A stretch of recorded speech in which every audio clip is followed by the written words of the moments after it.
Hello, my name is Gabriela and I am in a traveling journey right now alone in Indonesia, and I came to the north of Bali. Initially, actually, I was in the south in Ubud, and right now when I'm recording that video, I am in the north in a small village that calls Kentamani, something like that. More specifically in the village Sogan, and it's around the Mount Batur. That is a really beautiful and powerful lake. I feel the energy here really of love in that land, and surrounded by mountains and a volcano that is called Mount Batur. So the water here, they have the energy of the volcano, and the land have a lot of this energy of the volcano. And this village that I am here it's quite specifically culture. It's even different than the other parts of Bali. And for example, the ritual that they do is quite different. The accent of the Indonesian language also. I was using the translating yesterday, and they don't catch the same that they speak in Ubud, for example. And anyway, I came here with the purpose to experiment how it is to live without money. So I came here not as a tourist. I came here with the purpose to discover another ways of live that is not centered in exchanging money. And to be honest, when I arrived here, as I shared in another video, I was really scared and liquid. This is a really simple village with simple houses and restrict electricity and internet, and as soon as I arrived, that the taxi dropped me here, and I started to walk with my backpacking in the street, trying to find the village where Clinton, a friend of mine, gave me a proposal of who I could connect with, because he was here some years ago and he met the grandpa of this village. So he said, go there, show that picture, that the family will probably be able to receive you or to meet you. They will be glad to meet you. And I was trying to find that place, that village. There was a hint that it was the mountain with bats. And with the backpacking, and everyone was looking at me and saying, hello, hello, hello, and asking, where are you from? And I started to feel a lot of fear in my system, like what these people want from me, and a lot of emotional fears and voices started to come up. And I didn't found in the first moment the bats, because the taxi dropped me quite in the beginning of the village. And I know that I walked for like 30 minutes with that reactions from people, like seeing how I was different, because I'm really different here. Like my hair is totally different, the skin, the color, and the appearance, the physical appearance. And then in this first day, I was freaking out. My box was freaking out. I was totally scared. And people was being so welcoming and asking and so lovable. And then in the end, like after 30 minutes, I said, okay, I will not do that experiment. I will just rent a hostel and be there for the rest of the 2 weeks that I have here, and then I go to New Zealand. And I found a hostel. I asked it to a woman in a store, and she said, yeah, there's a hostel close to here, so on Saturdays I go there. And I paid to a hostel, and as soon that I paid to the hostel, to be here in the hostel, it was my first realization that using the money, it is such a way to cut through the possibility of connection. So it's like I make a transaction, I pay the money, and I don't need to connect. I don't need to talk, to ask, to negotiate, to propose anything. I just buy something, and then it's mine. And then I go to my room and stay there. And this was my experience in the first day. I didn't even connected with the woman that was hosting me. Didn't ask her name. I was just in my emotion reactivity, me. And I came to the room in the hostel, isolated myself. In the hostel there was no internet, and I was freaking out. How do I handle emotion when it's not emotional healing process? And then I just got, and then I started to mentalize like, okay, I will go to some more touristic place a little bit far away from here. I before coming to here had researched that there was a region close to here that is more touristic.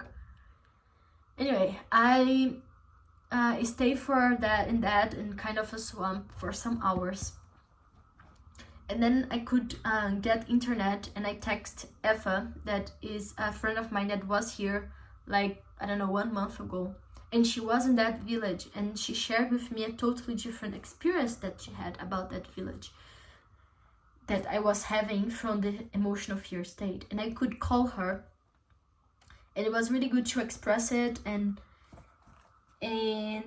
then she gave me the hint, like, go to some nature, to some place on the nature, and express your feelings and see what shifts when you go there. And I decided to go, whatever, like, shortening the story, when I left the swamp and I reconnect with the purpose of why I'm here and why this is important for me, a light turns up, and I said, okay, I will do that experiment. It was the time of freaking out and the swamp, and now I'm will try out again. And I started with the woman here in the hostel where I am,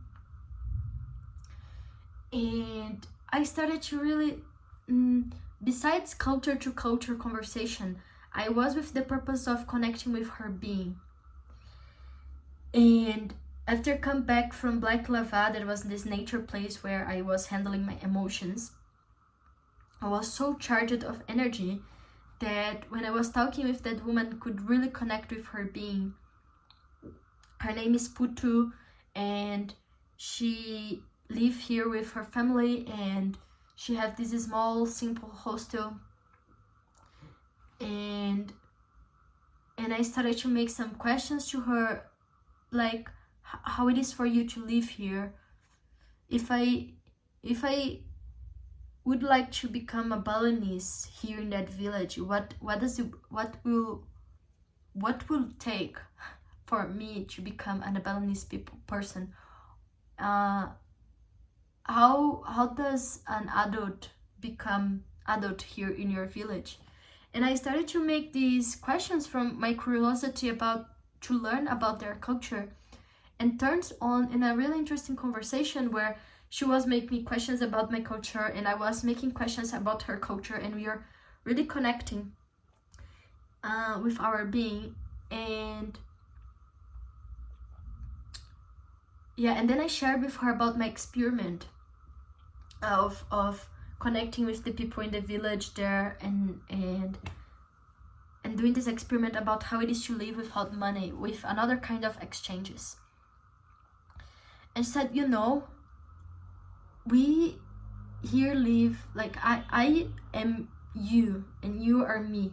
I'm not separate from you. So if you need something and you ask me, I can give you? What do you need?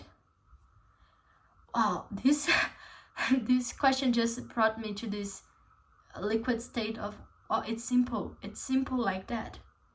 I say what I need, what I want, what is my purpose, and what I can exchange with you.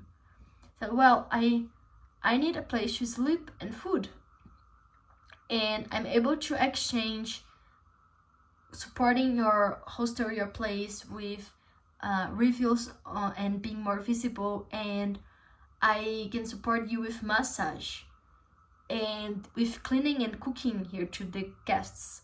And I started to name it some of the things that I love to do and I would be able and joyfully shared with her. I said, well, I can give you 4 days here, and you pay just this first night that you already slept, and you can give whatever you think will that you want to give, and I will give that 4 days of food and accommodation. And I was like, wow, this was an act of love, and I'm experiencing here all the ways that I block love, and I block myself of receiving love and giving love. And in this moment, I automatically saw all my strategies trying to come up. It's like, no, she wants something from me. I will have to do much more things to balance out the energy that she's giving me. She can't do that. Why she's doing that? This was a lot my freaking out in the beginning here, because everyone was so welcoming and lovable that in my Brazilian box, I was born in Brazil. This is like, okay, a young woman traveling alone. If they are doing that, they want something from me, and it's dangerous.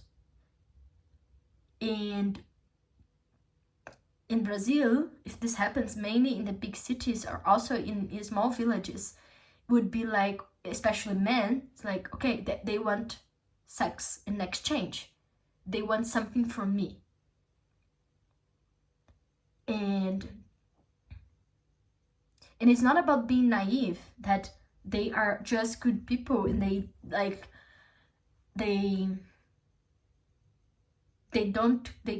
couldn't do anything to me. But it's about how the way I was taught to handle my fear and to create conclusions and stories about the world and how other people will behave with me blocks me possibilities and ways of connect with people. So I came to this totally new culture, and I was in shock that I could receive that, and that I could give and be in connection with them. So I received from that woman, and I said yes, and I'm exchanging here. I'm giving it as a gift to them. I'm building a kind of a simple website to their hostel, and I am having every day a listening space with her.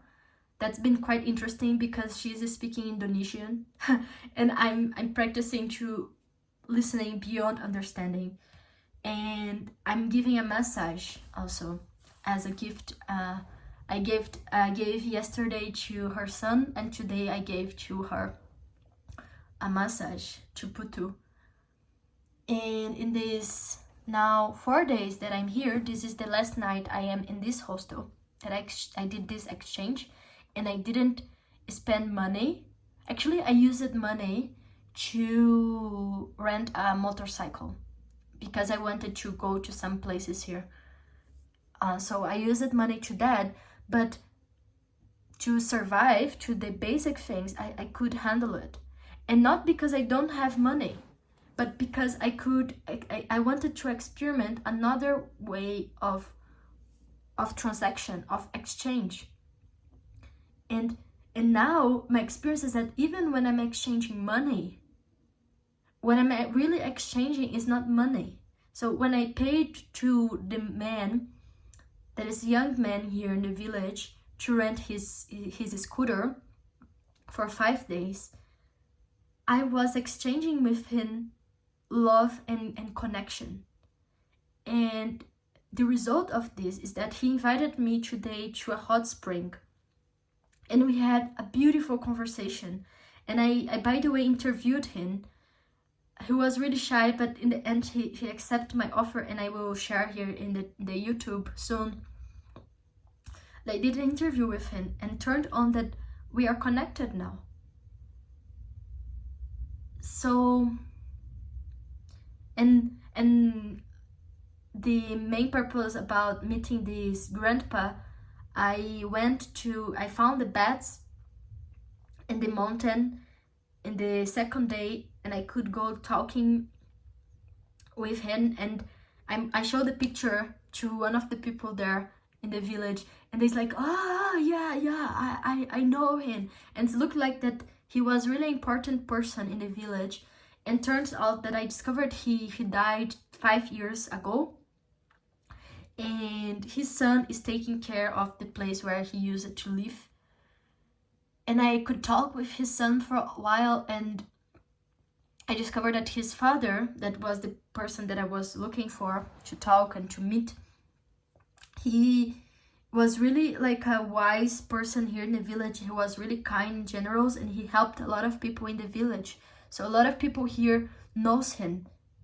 Even that he died, he passed away 5 years ago because of that, because he was really a central person in the village.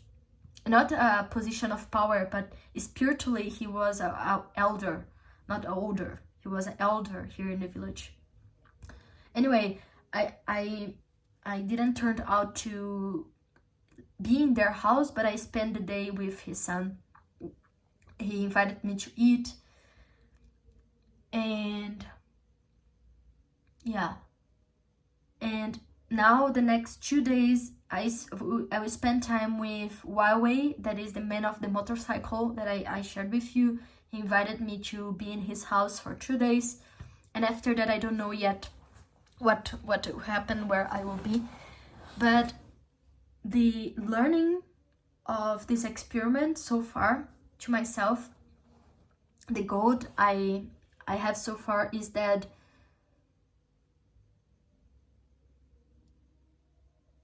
there is no way out of healing scarcity. It is about bringing out our love and our being and be able to receive it and to give it. What we take out, we give it back. And that we as society, in the civilization, we get incompetent in building relationship with the village, of building village. We get totally incompetent in it because we got to make all kind of transactions with money, and then we don't need to go through the fear of connecting and experience love. So I want a car, I type in my cell phone Uber or taxi, and I don't need to talk even know the name of the person. Or I want food, I go in the iFood and the Grab or whatever the app is, and I order the food and arrived in my home in some minutes, and I don't even to get to know who cooked the food or where the food come from, or talked with the person that is serving the food or prepare the food. So all the facilities somehow modern culture have been building in, the technologies having just getting us distant from the most raw and pure experience of being human, that is being with others, that is not making connections transactionals, being transaction. And then it's not surprising for me to have so much people, to see so much people depressed or feeling lonely, because we try to fulfill that need, that urge to relating, to connect, to genuinely having conversations that we really matter about, with all these facilities, with all this fastness, with all this superficiality. But this is not what we are really, our being and our soul is not what we are really seeking for. And I'm learning that if I put my purpose really in the center, so for example, in this visiting here in that village, my purpose is to discover how it is to live without money and using another resources to connect with people. The survival fall away, and there is the possibility of discovering something that I couldn't imagine that is possible.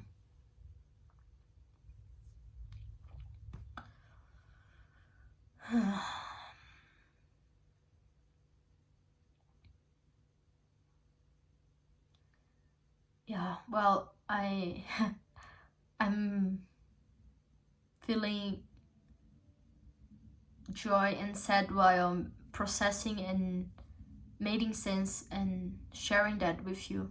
I'm feeling glad because I did it, because I'm doing it, and because I could go through the swamp resistance, shaky, emotional state. And I'm feeling sad because I even didn't notice before that I was missing that. And that I was undermining or substituting in my life the possibility of building such intimate spaces with unknown people, with what the hell is unknown people, but people that I consider, that my underworld considers my slaves, because they are selling me something. But they are people. They are people as me, as you. They have a story, they have a being that want to come through. And you can place your attention there. And I feel sad because I've been missing the space in myself to be that with them.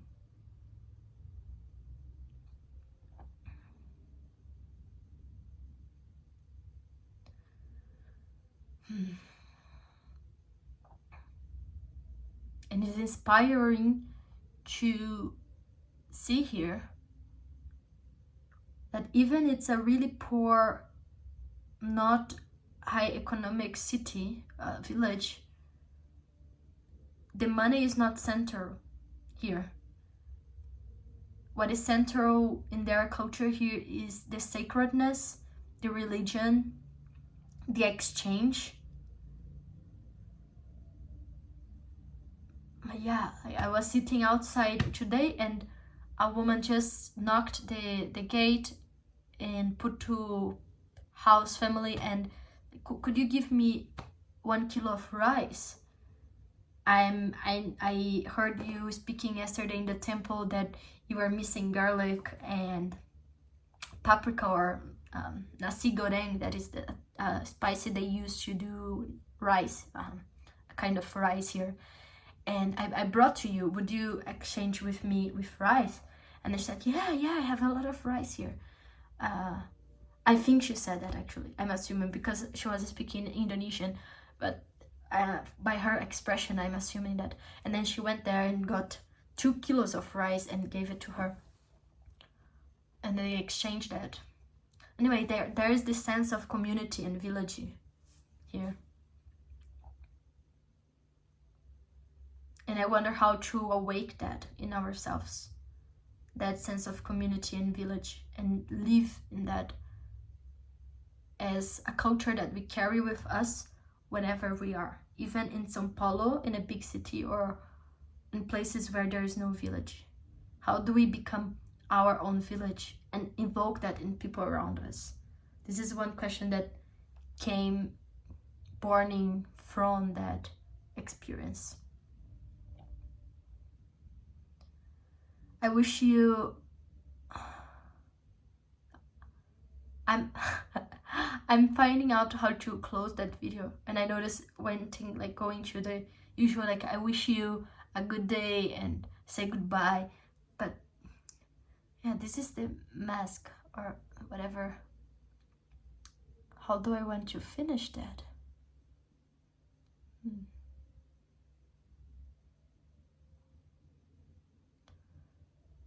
Bye. This is the way I want to finish.